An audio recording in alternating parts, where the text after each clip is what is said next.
Look! Look at all the fresh milk. Oh my gosh, from here today.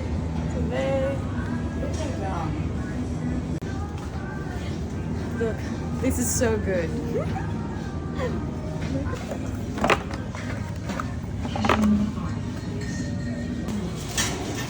Look at this amazing sourdough bread.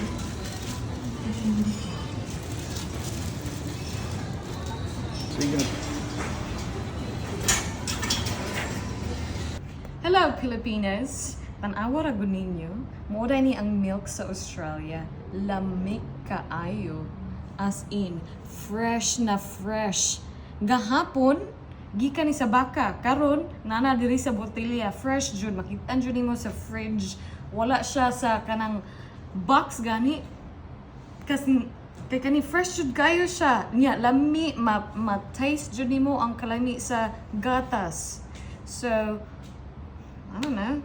Dapat ang Australia ang Pilipinas maka-try jud ani.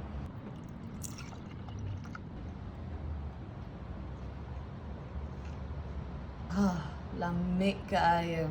As in lamig kaayo. Kanang full kayo siya.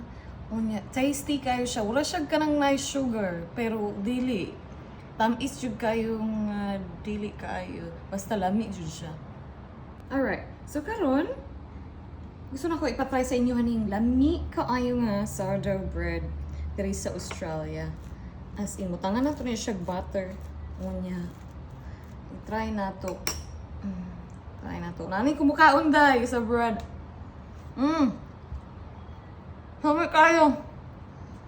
So, kung muli ko sa Pilipinas, ang gusto ninyo, kaninya bread, akong dalon, kaning gatas akong dalon. So, comments below.